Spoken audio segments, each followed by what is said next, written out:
Hi hello welcome to hash tag. నా పేరు జకీర్. ముఖ్యమంత్రి రేవంత్ రెడ్డికి ఒక కొత్త ఛాలెంజ్ వచ్చి పడింది. మామూలుగానే ఆయన ముఖ్యమంత్రి అయ్యే నాటికి అనేక సవాళ్లు ఉన్నాయనుకోండి. ఆ సవాళ్లలో ప్రధానంగా ఆర్థిక సంక్షోభం, రాష్ట్ర ఖజానా మొత్తంగా ఖాళీ అయిపోయి ఉండడం, అప్పుల భారం మీద పడిపోవడం, ఇవన్నీ అటువంటి సవాళ్లు ఉన్నాయి. ఆ సవాళ్లను అధిగమిస్తూ ఆయన సరే ఎంతో కష్టంతోనే మొత్తం మీద బండి లాగుతున్నట్టుగా మనకు కనబడుతోంది. ఏ పార్టీ అయినా కూడా అధికారంలోకి రాగానే అప్పులే ఒక పెద్ద కొండలాగా కనిపించినప్పుడు ఆ కొండను ఢీకోవడం సులభం కాదు. దానికి సంబంధించి వనరులు మళ్ళీ సమీకరించుకోవాలి, ఆదాయ మార్గాలను అన్వేషించాలి. కొత్త ఆదాయ మార్గాలను అన్వేషిస్తున్నప్పుడు ప్రజలపై భారం పడకూడదు, ప్రజల్లో వ్యతిరేకత రాకూడదు. ఈ ఇష్యూస్ అన్నీ ఉంటాయి.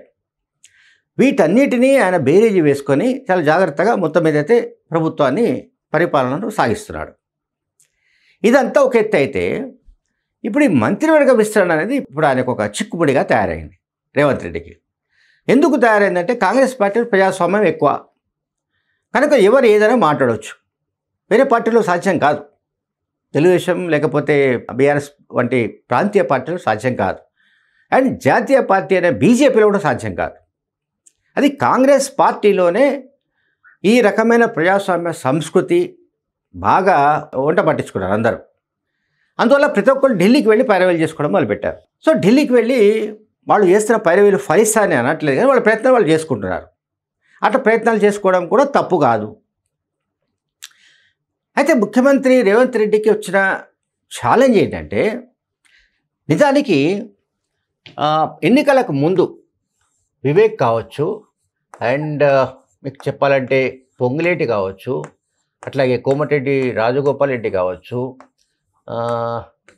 ఇంకా తుమ్మల నాగేశ్వరరావు కావచ్చు, కోమటిరెడ్డి వెంకటరెడ్డి, కోమటిరెడ్డి రాజగోపాల్ రెడ్డి, పొంగులేటి శ్రీనివాస్ రెడ్డి, అండ్ ఇంకా ఇట్లా ఎవరైతే పొటెన్షియల్ నాయకులు ఉన్నారో, రాజగోపాల్ రెడ్డి బీజేపీ నుంచి వచ్చాడు, బీజేపీ, అట్లాగే వివేక్ కూడా బీజేపీ. ఓకే, సో వీళ్ళంతా పొటెన్షియల్ మనుషులే, మనం ఏం కాదడానికి లేదు. బట్ ఇక్కడ క్యాబినెట్ ఎక్స్పాన్షన్ అనే విషయానికి వచ్చే వరకు ఇప్పుడు 12 మంది మంత్రులు ఉన్నారు ముఖ్యమంత్రితో కలుపుకొని. ఇంకొక 6 బెర్తులు ఖాళీ ఉన్నాయి. 6 4 ఖాళీలను భర్తీ చేయాలని హైకమాండ్ అనుకుంది. ఆ మేరకు వీళ్ళతో సంప్రదింపులు జరిపింది ముఖ్యమంత్రి రేవంత్ రెడ్డి. అట్లాగే సీనియర్లు ఉత్తమ్ కుమార్ రెడ్డి, భట్టి వెళ్ళి చర్చలు జరిపారు. ఆ చర్చల్లో ఒక ఏకాభిప్రాయం కుదరలేదు. ఇప్పుడు తాజాగా ఒకరి మీద ఒకరు బురద జల్లుకుంటున్నారు. ఇప్పుడు కోమటిరెడ్డి రాజగోపాల్ రెడ్డి మొన్న ఒక కామెంట్ చేశాడు, జానారెడ్డి నాకు అడ్డుపడుతున్నాడు అనేది ఆయన ఎలిగేషన్. జానారెడ్డి అడ్డుకుంటున్నాడు అని ఎవరు, మన రాజగోపాల్ రెడ్డి అన్నాడు, జానారెడ్డి నా మంత్రి పదవిని అడ్డుకుంటున్నాడు అన్నాడు. అండ్ ఇది జరిగిన 2 రోజులకే ప్రేమ్ సాగర్ హాట్ కామెంట్స్ చేశాడు. ఒక రాజకీయ కుటుంబం నాకు మంత్రి పదవి రాకుండా అడ్డుకుంటుందని ప్రేమ్ సాగర్ కామెంట్ చేశాడు. ఇప్పుడు ప్రేమ్ సాగర్ చేసిన కామెంట్ ఏమిటంటే, ఒక రాజకీయ కుటుంబం అంటే వెంకటస్వామి కుటుంబం, వివేక్ కుటుంబం, వినోద్ కుటుంబం. ఒక రాజకీయ కుటుంబం అంటే మనందరికీ తెలుసు. అంటే ప్రేమ్ సాగర్ కూడా పరోక్షంగా మాట్లాడినా కూడా అది వివేక్కు సంబంధించిన కుటుంబంగా భావించాలి. అంటే కాకా అంటాం మనం. ఫర్ ఎగ్జాంపుల్ కాకా అంటే వెంకటస్వామి, జి వెంకటస్వామి, దివంగత వెంకటస్వామి. సో ఇక్కడ ఉమ్మడి ఆదిలాబాద్ జిల్లా విషయానికి వస్తే ఆ జిల్లాకు రిప్రజెంటేషన్ లేదు, క్యాబినెట్లో ఇవ్వాల్సిన అవసరం ఉంది. ఇక్కడ సమస్య ఏంటి, మళ్ళీ ప్రేమ్ సాగర్ మంత్రి పదవి ఆశిస్తున్నాడు, వివేక్ కూడా మంత్రి పదవిని ఆశిస్తున్నాడు.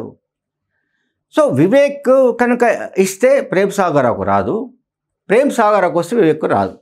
ఇద్దరిలో ఒకరికే ఛాన్స్ ఉంది.